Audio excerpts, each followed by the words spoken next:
Hello again. This is Stefan Senna. This is my channel, The Coherence Path. All roads lead to you. I'm out here on the Clackamas River trying this little lure out. I found it on the ground, stuck between some rocks on the same river, but outside of I guess Gladstone, between Oregon City and Happy Valley, somewhere in there on the river. Anyway, I've never fished with a lure like this, but I thought, well, I've seen other people fish with them, so maybe I'll try my luck.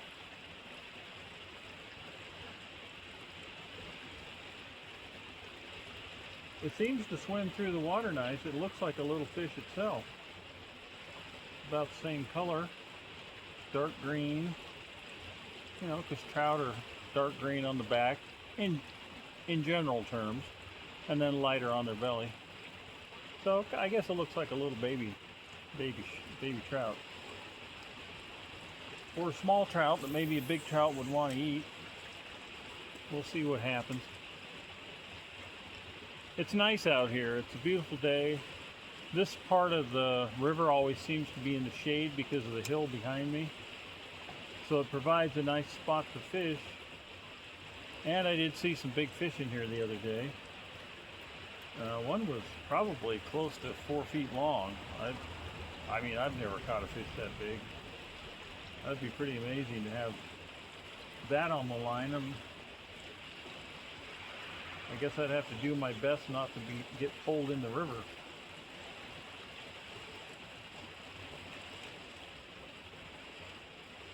I learned recently, and maybe I'd heard this before but had forgotten, but I guess that fish have a coating on the outside of them.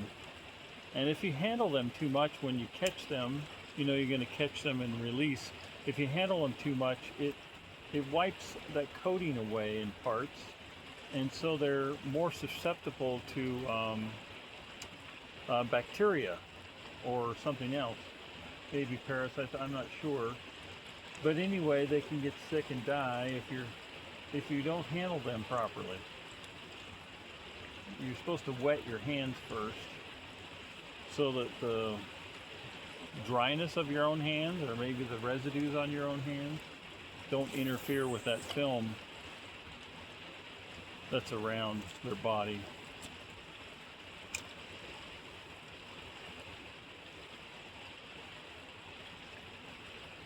So this channel, The Coherence Path, is basically an opportunity for me to just share thoughts and ideas.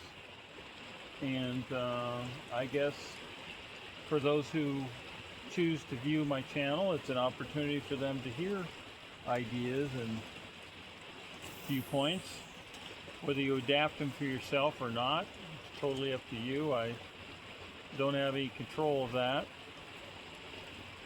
And I don't have any expectation either. It would be nice to hear if something I had to say was helpful, then that's great. But I think we learn generally from people's ideas and viewpoints because it creates a juxtaposition or a contrast of our own sometimes, or it creates supplemental information or support vicariously through the other person or the experience. And so our own ideas seem to make more sense to us. But I'll be the first to tell you that I've had a lot of experiences in this life, and I've spent more than a couple decades researching them to try to make sense of them. Done a lot of research on consciousness and a lot of experimentation with it.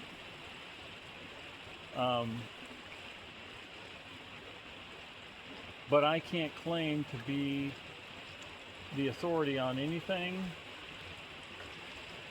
or to tell you, wouldn't even have the audacity to tell you what is your truth. Because unless you experience something it's not your truth. Thomas Campbell coined this, and I'm going to use it and reuse it because I always felt that way about myself. I wouldn't adapt an idea or a belief unless I proved it myself.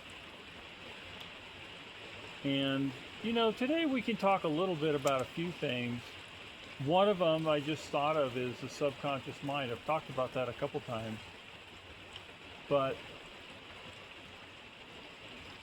I had a lucid dream. It was a highly visionary dream. I guess it was back in 2015. And that was around the time that my study and practice of the subconscious mind kicked in. I read books by Joseph Murphy and Neville Goddard, and every author I could think of, those science mind books that are made by, it seems to be every person under the sun, but they're all basically about the same. And, one of the principles of those books was that we all have a subconscious mind and that you have to reprogram it. Or that you can plant ideas into the subjective mind and it will grow and manifest in the real world. But there were problems with that over time, and I never understood why. But about the beginning of the time that I started studying the subconscious mind, I had this lucid dream. And in the lucid dream, it was real as standing here fishing is. In this lucid dream, I found myself within a cube. So in my dream, I'm in my body. I'm in a big cube. It's probably 20 foot, but no, it was probably 15 by 15 or 12 by 12 by 12. It was made out of metal, steel. It was rusted.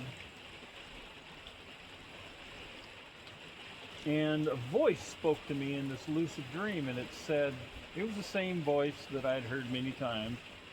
It saved my life a couple times. The one that told me to paint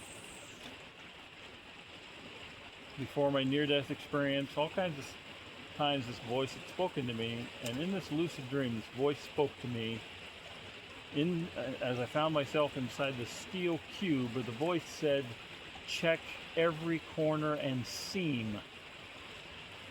And I understood in the dream that I was supposed to make sure that this cube was perfectly welded and sealed from the outside world. That it was solid. There was no way to get in or out of it. Of course, I was in it, inside the lucid dream. And after I had gone to every single seam within this cube, this room, basically, that somehow was lit. Of course, it's a lucid dream. Of course it could be lit. Then I woke up. And I woke up from that dream and I thought to myself, what is that dream about? Why was I dreaming that I was inside of a solid cube made of steel that was perfectly welded shut?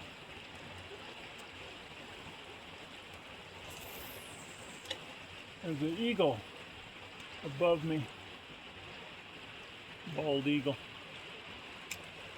And my answer at the time, when I asked myself why would I have this dream about being inside of a cube, the thought I had was, well, I need to fortify my mind. I need to make sure that no negative or bad information or beliefs enter my mind.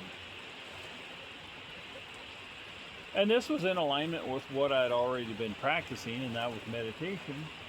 I had already gone through and continued to go through the process of, monitoring my thoughts and guiding my consciousness towards positive thoughts and feeling good, allowing whatever feelings come up and just flow through me and not get caught up in resistance.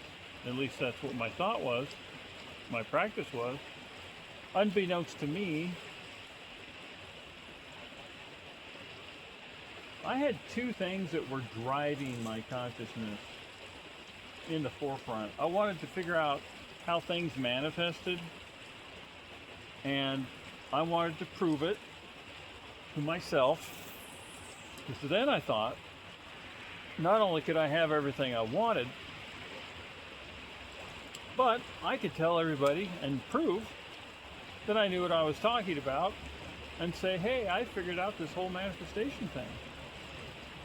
Because from all the experiences that I'd had, plus what I was seeing in other people's experiences they shared on YouTube or Facebook or whatever, people would be able to manifest things and they wouldn't be able to manifest things.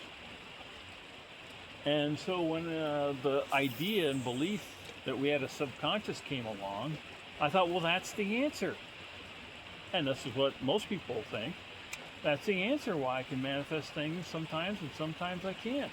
It's because my subconscious is programmed by these negative programs, and it's ruling 80% of my life, and I have no control of it, and I got to reprogram myself. In other words, I'm defective, or part of me is defective, and I got to fix it. But yet, things would manifest that had to do with the things that I ultimately wanted. Everybody wants money. I was wanting to manifest a certain amount of money. A certain amount wouldn't manifest, but all this other money would manifest. It was always enough to pay my rent, pay bills, and so forth. And I did a lot of practice with that sort of stuff. I would go into meditation and meditate on a specific amount of money, and that specific amount of money would show up. I would make blanket statements or write them down, and then they would manifest. So I would have these experiences of manifestation, but then other things wouldn't manifest, and the concept that the subconscious was in control was a new concept to me, but also it seemed to make sense. And it made sense to Freud and Mesmer and all the other psychologists, 100 years before, trying to explain why people, have repressed parts of themselves, or why they act suddenly out on something that is out of character. Well, it's all locked up in a room inside you. It's all repressed in your subconscious mind. It's like a program, and you're a robot, and that's why then all of a sudden it just comes out.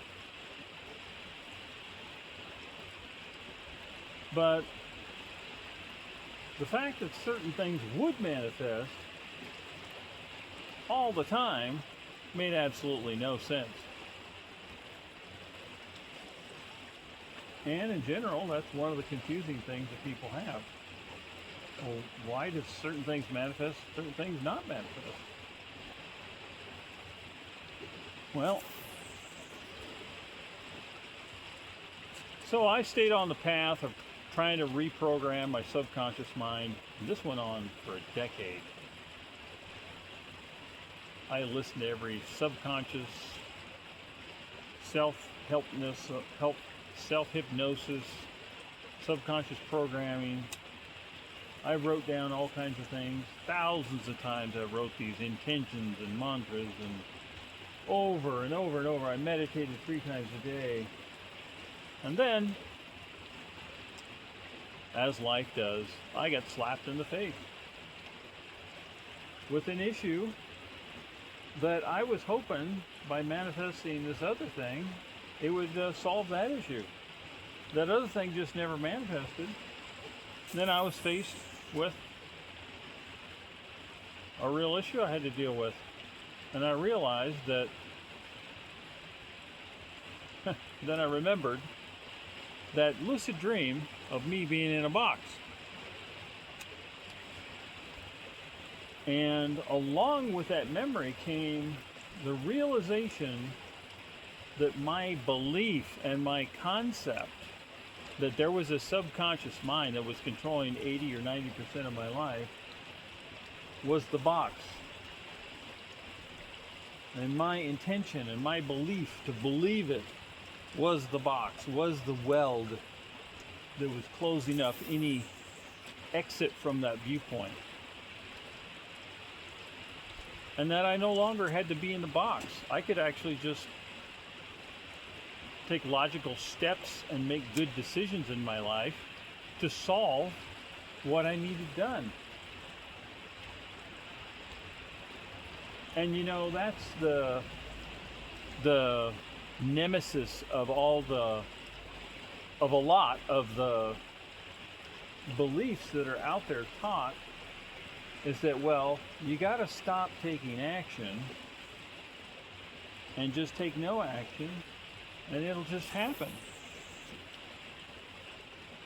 But if your kid needs to get to school on time, of course you get them up, you get them breakfast, make sure they got the school clothes on and they got their homework done, and you get them in the car, make their lunch, all that stuff, you get them off to school.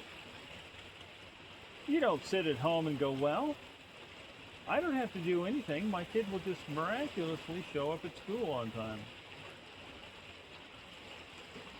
Here comes another bald eagle.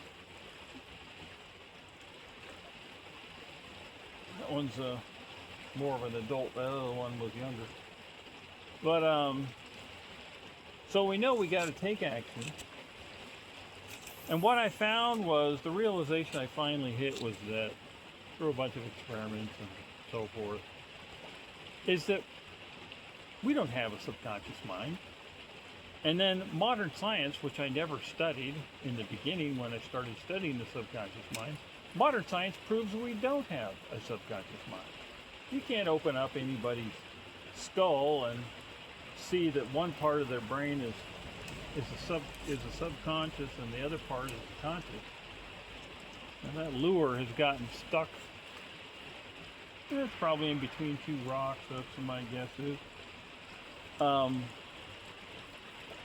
That happens when you go fishing. This is proof that this line is strong enough to handle like a 10-foot fish, because I'm pulling on this with at least 10 to 15 pound strength. There, the line finally released, and I've probably put 25 pounds of strength on that or more. Well, the lure that I found stuck in the rocks was obviously stuck there for a good reason, because it got stuck again. So maybe that lure is destined for the bottom of a river. Because, oh, there's the cutest little bird just showed up. He's doing the little hop thing. I can't remember what the name of that bird is, doesn't matter, but so cute. He's just hopping around.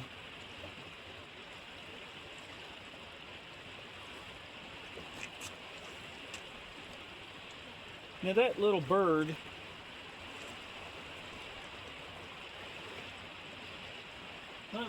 is not driven by its subconscious. It's just being a little bird. You know, it's just being a little bird. Its consciousness, its broad consciousness, is taking in all this wonderful nature, the movement of the river, me standing here being silly, playing with fishing tackle. It's looking for food. It's just doing what a bird does. And it's trusting, well, then it's trusting a lot of things. It's trusting it's going to be able to fly the next moment it tries to do it. It's trusting it's going to find some food to eat. It's trusting it's going to find friends. But it's all doing that at a level of, it's what we call instincts.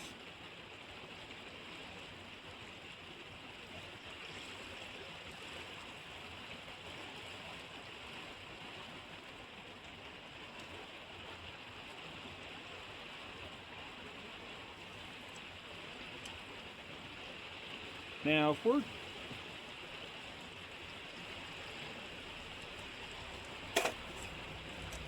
If we're thinking our subconscious is controlling our lives, then that means, well, our lives are out of control. And if our lives are out of control and we have no power over it, then we're pretty much hopeless.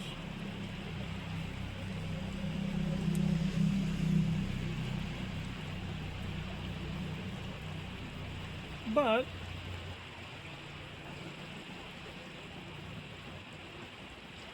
let me try a different lure. I haven't tried this one yet. It's a black one with a little bit of turquoise on it. Show it to you here. It's a little spinner. I caught a lot of fish on spinners when I was a kid. I don't know if they're still in fashion or not. I don't know if fish like them or not anymore. You know, I assume that fish have evolved. You know, they've spent a couple hundred years with us throwing lines in the water. I would imagine they've probably evolved to understand that some things that come in the water may look like food, may act like food, but aren't food.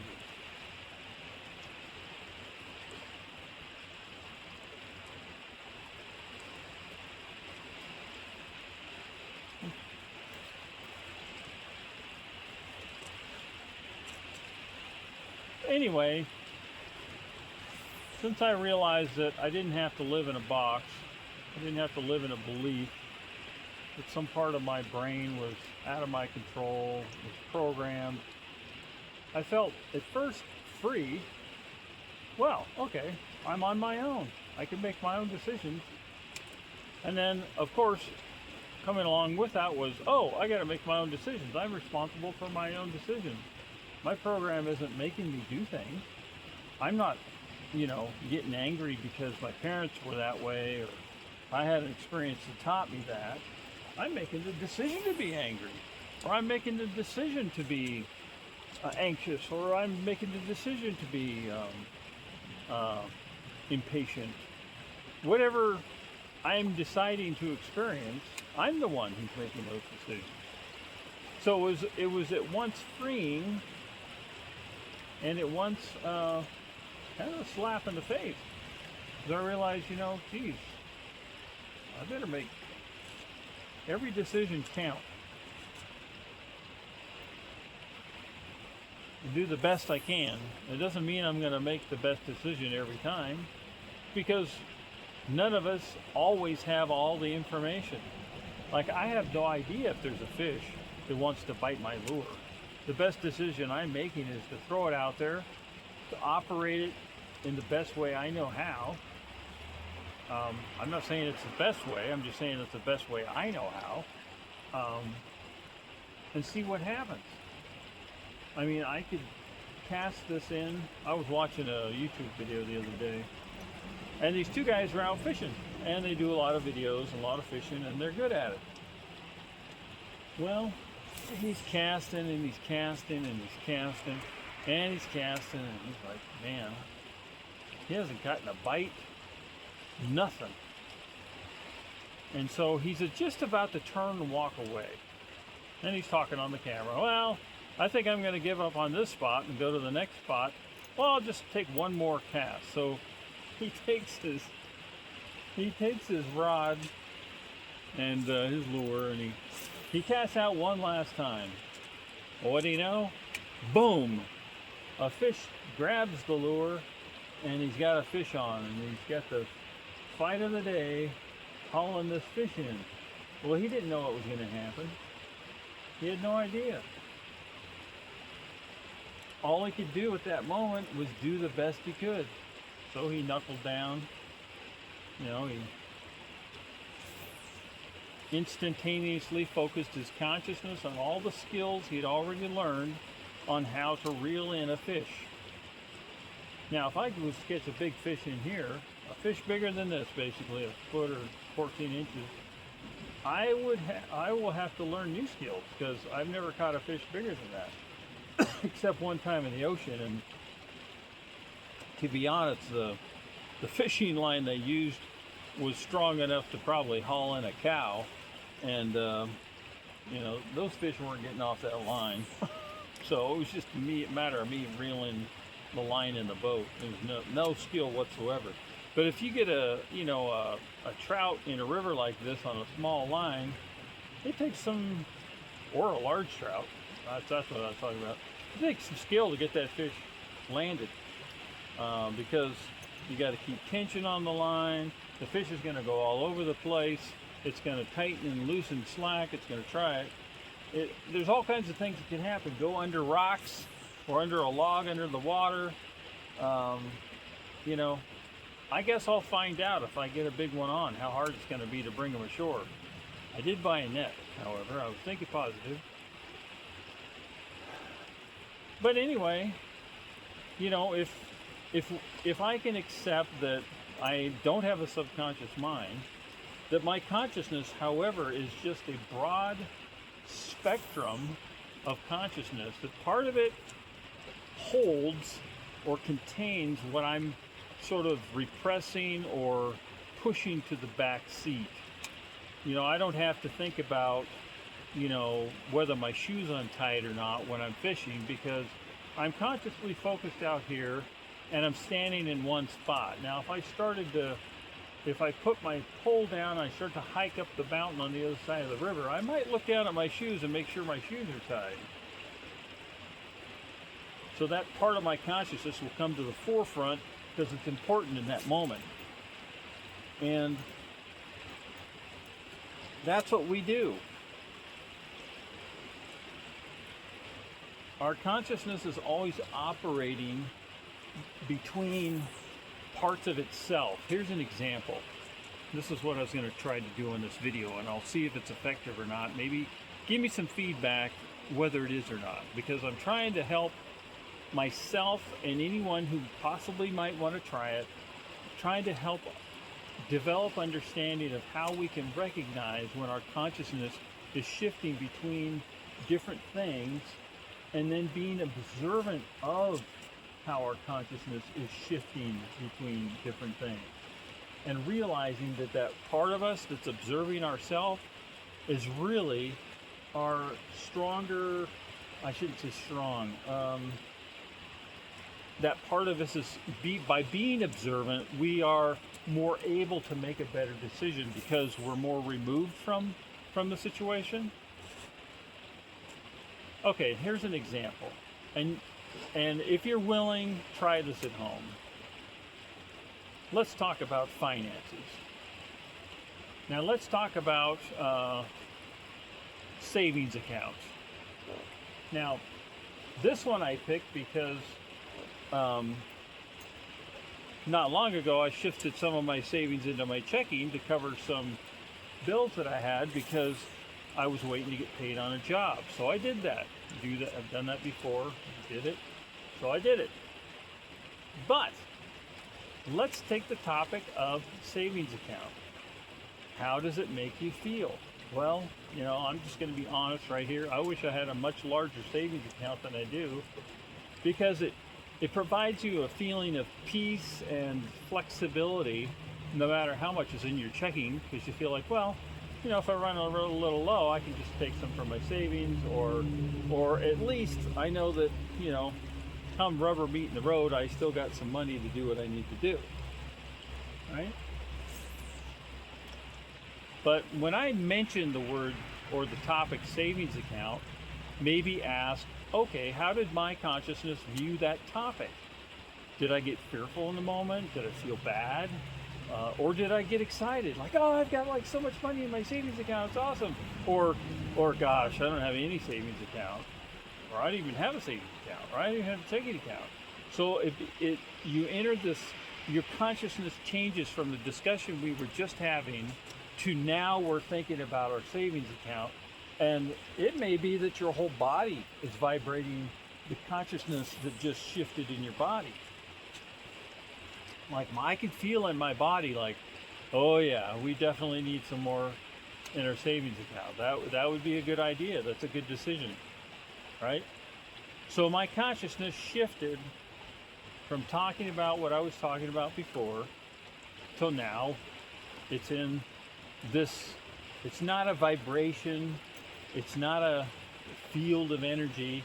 It's just the consciousness rearranging itself in the present moment to either be concerned and trying to control, concerned and react, control the inner feelings, like how am I going to react to this?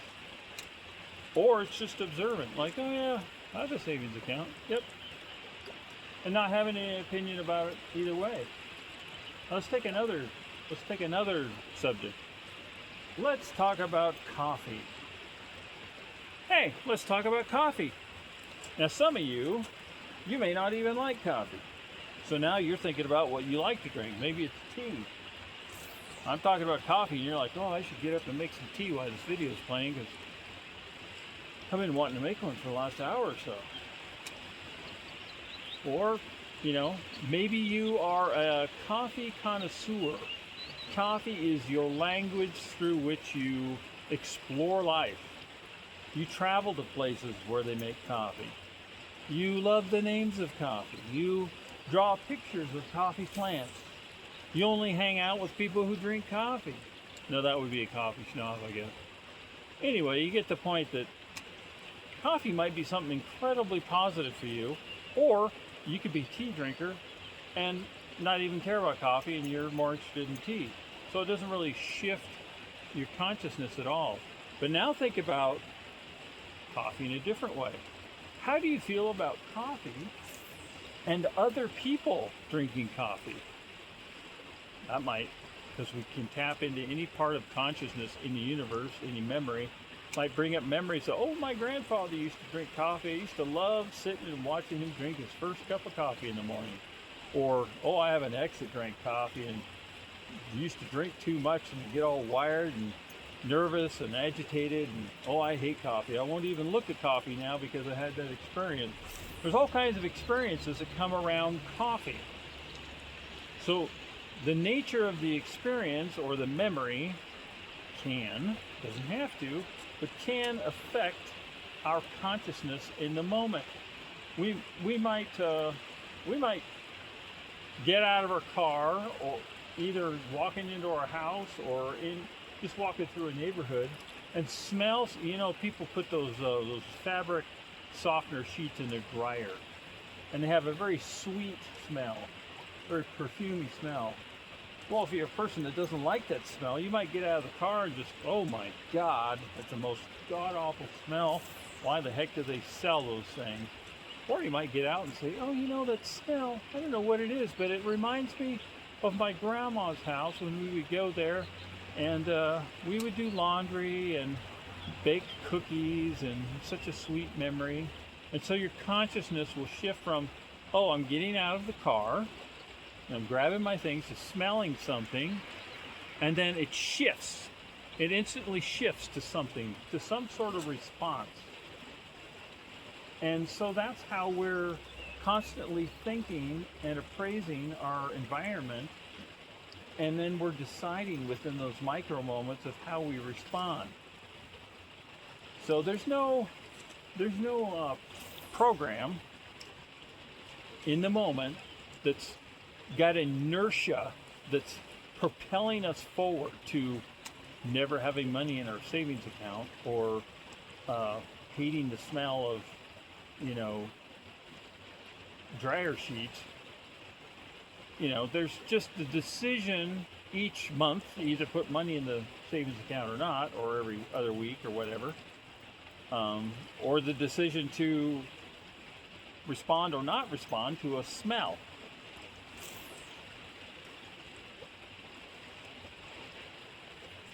So those decisions are made in our awareness, within our consciousness. We're not always, truthfully, we're not always particularly, paying attention on a full conscious level to those decisions, but we are still making those decisions. Let's say you walk into a restaurant and you don't like bald people. Let's say you just have never liked bald people. You never liked eggs at Easter because they were bald. You didn't like bowling because the ball didn't have hair on it. You just didn't like anything bald. Baldness, you can't stand it, because maybe you had an uncle when you were a little kid who was bald and he always picked on you. So whenever you saw a bald person, It's like, oh my God, there's another bald person. So you go out to dinner with your partner, and when you walk in, the stewardess or the hostess is going to seat you at a certain table. But as you walk toward the table, you're like, oh my God, there's some bald people are going to be sitting next to me. And you know you're going to have to look at them the whole time you're eating dinner. And so, but you're talking to your partner and you're joking with the hostess, and you only notice it a little bit. So part of your consciousness is taking it all in while most of it's focused on conversation. And yet you ask the waitress or the hostess, hey, can we sit at that other table over there? And so you do. And so that wasn't like a subconscious because you hate bald, let's say you dislike bald people. And so you've disliked bald people your whole life. So you got a subconscious program that you should stay away from bald people. There's not a program telling you to avoid bald people. It's just you making the decision that you're still gonna not like it or not feel comfortable around a bald person, and then you're asking the hostess to seat you somewhere else to reinforce that concept and belief and idea by avoiding sitting next to them. Because if you would have had to sit next to them, you're pretty confident your whole night would be ruined, because maybe you were having a nice sweet evening with your honey and you wanted everything to be perfect. So sitting next to a bunch of bald people talking was the worst thing that could happen, and so you avoided it. So that's just us shifting from one consciousness, I'm talking to my partner and the hostess, to noticing on some level the bald people. And the closer we get to the table, then I feel this urge to say, hey, can we sit over in this other part? And you're consciously aware that you're making those choices. Just as a person, let's say they lose their driver's license because, they're either bad at driving, they forgot to renew it, or they were drunk while they were driving, so the court took their driver's license away. Now they know they're not supposed to drive in a car, and they've been avoiding it, but they got a hankering for ice cream, and the car's been left there in front of the house, been sitting there. So they decide, well, I think it's just a short ride down to the store. I'll just drive down, I'll get some ice cream, and I'll come back, and everything will be good. I know how to drive a car. I've driven a car for years. It's just that I don't have a license because I forgot to renew it. So you get in your car, you drive down to the store, and you get the ice cream, and you're thinking everything's grand, and on the way back, police officer pulls you over, and you don't have a present license. And so he says, I'm sorry, but your license is expired. You forgot to renew it, and I'm going to give you a ticket, and in this state, we tow your car. So you're left on the sidewalk with your ice cream in hand and a ticket in your hand. Meanwhile, the tow truck tows your truck away, or your car, or whatever. Now you could stand there and say, everything's always bad has happened to me, and now another bad thing happened to me. It's all my subconscious programming. It's all these things that got built up in my brain by other people, and it's all their fault. And that's why my life is out of control, and I got my car towed. But if we're honest and we really look at our thought processes, if that was, experience that I had been intimate with, then I could look back in my thoughts and see, well, actually before I left the house, even before I left the couch, I was trying to reason in my mind why it was okay to drive my car and get the ice cream, even though I knew my license was expired. And I took the risk, and this is what happened. I made a bad decision, and this is the result. And the same thing can be true for good decisions. Somebody might tell you about a job, and it seems like the kind of job you've always wanted, but you have fear about going to apply for the job because you never really applied for that many jobs because maybe you're young or inexperienced, and you wait and you wait and you wait, and then you find out that, well, the job's been filled by somebody else because they didn't wait. They made the decision to go down and apply for the job. And it wasn't that, life was trying to be mean to you.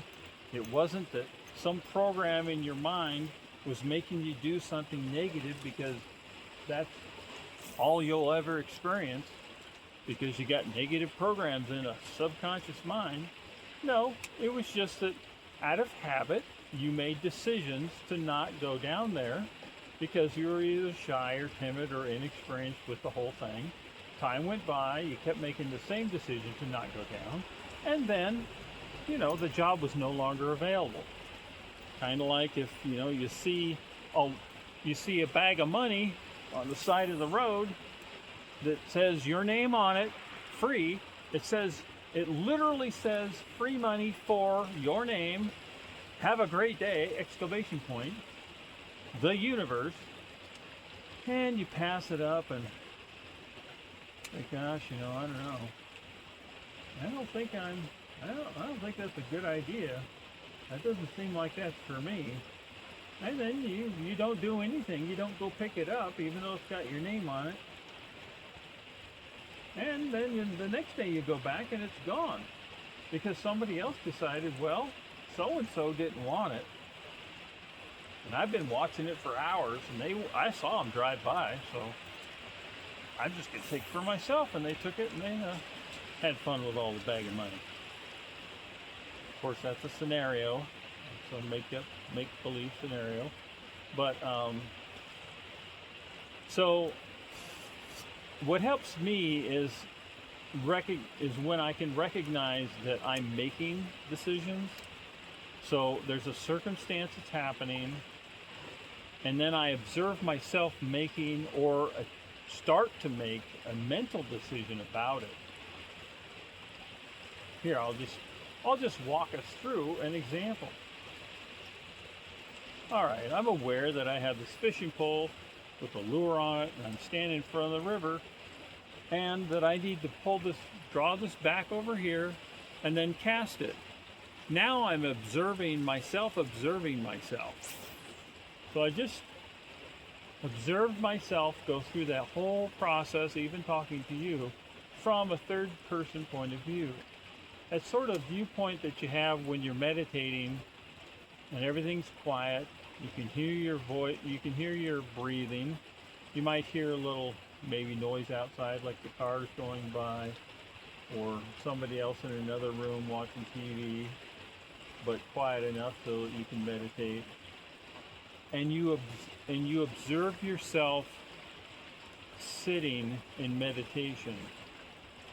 You know that you're sitting there. Your body's completely still, and you're emptying your stream of consciousness of thoughts, and you're just in an observant point of view. Like the Sedona method teaches the fifth way, and that's the ability to be okay with what's going on in the moment, not try to resist it or change it or control it, and to observe how you're responding to it and being okay.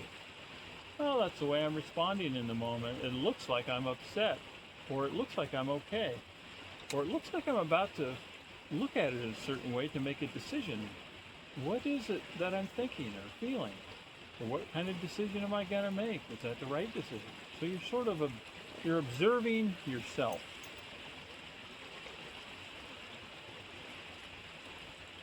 When we're in that state, we become really open to our full conscious awareness. So if we have some tiny little voice in the background of our consciousness, some part of our consciousness that is noticing something, like you might notice those bald people, then our consciousness, who we are in that more aware state, can just look at that thought, observe that thought, and be fine with the thought. Oh, okay, I'm having that thought again that I don't want to be around bald people. Huh? That's interesting that I'm having that thought again. I'm not having any resistance to it. I'm just observing the thought. And then I'm okay with sitting next to the bald people because it actually gives me more of an opportunity to observe myself feeling and thinking about that particular thing. And that allows that exercise of observing oneself allows us to broaden our own awareness of our consciousness and everything that's our consciousness is interacting with. And it also gives us more flexibility and potential in the moment because we don't feel like we're locked into a train of thought. We're not locked into an idea or belief or feeling. We're not reacting to something that's particularly going on in the moment. Instead, we're observing it all and allowing it to be what it is, even the things within ourselves. And we're staying alive in the moment to act out of love and kindness and humility instead of ego. Ego just wants to control everything or, react to everything. So anyway, that's some thoughts on consciousness. That's a good title for this video, Thoughts on Consciousness. Because I've been trying to think about how to communicate this because, our consciousness is very subtle. Our personalities are not. I mean, think of somebody you don't like. Well, you could say, well, their personality is pretty solid. I could tell you everything there is to know about that person. At least that's what we can think, right? Because we don't know anybody truly. We don't know what they've experienced.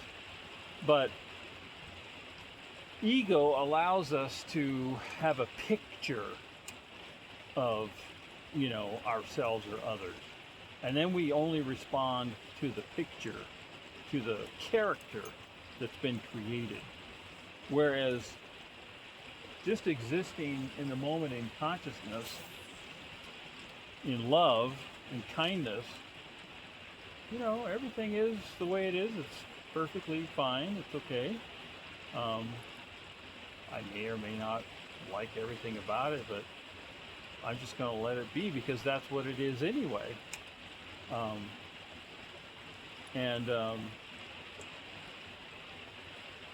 That allows the flexibility within oneself to just be observant in the moment. So anyway, I don't know if I did any good on this time to try to talk about consciousness and how to sense within ourselves how our consciousness shifts and changes. It's a very subtle thing, and it happens, within a millisecond sometimes. Somebody could cut you off in traffic, or, a fish could jump out of the water right here, 3 feet out of the water, spectacular exit from the water, full twist and flip, and then back in the water. That could just happen, and I could just like, oh my God, and I wouldn't have really necessarily any control of how I responded, right? I would just go, just like whatever I did, I'd just be so happy and shocked at the same time. And of course, want to grab my pole and fish right away, like, okay, I'm going to catch that one, which never happens. I used to try that when I was a little kid. I'd see a fish jump, and then I'd spend the rest of the day trying to catch it. And it never seems to happen that way. But anyway, this is my attempt to talk about some consciousness stuff on how we can be sensitive to our own consciousness and sort of observe how our own consciousness moves and responds within all of our beliefs and viewpoints and perspectives and what's being offered in the present moment and other people's beliefs and ideas and concepts and their reactions and what happens in the moment. And there's no end to learning. I don't think we ever get to a point where we've learned it all, we've figured it out, and we can just float on a cloud somewhere. I don't think that's going to happen. And I don't think there's anything such as enlightenment. I think you might come to a point where you feel at ease and in the flow most of the time, but you're still going to face the flux and flow of information. There's always going to be more information. This river is going to be different tomorrow than it is today. It's going to be lower or higher. It's going to have more fish in it, less fish in it. It's the sun, the shadows, the temperature. All these different things are going to change just in this one spot. But for us, consciously, things are changing constantly throughout our day. Our response to our people we work with, our families, our friends, our clients, our mailman, or people in the grocery store, or strangers, people driving. There's all kinds of circumstances. And so it's just a constant journey of consciousness of us observing or not being observant of how we're responding to the flow of consciousness. And the consciousness is just disguised. It's acting really well. It's disguised as me. It's disguised as these rocks in the river. It's disguised as other people. Everything is consciousness, and that consciousness is alive. It's loving. It's kind. It's lowering its entropy. It's growing, expanding, and diversifying. And as we go with it, we're going to learn and grow. And if we're resistant to it, then we're gonna learn and maybe not grow. But we'll learn like, oh, I really like this suffering. I think I'll do it some more. Or, oh, I don't like this suffering. How the heck do I get out of this? So we're always changing. Everything else is always changing. So thanks for stopping by. I'm sorry if this is a little bit too long. We're at 52 minutes. It's the longest video I've shot so far. Probably take a couple days just to download onto my thing. But anyway, thanks for stopping by. The Coherence Path. Hope to see you again. Subscribe if you want.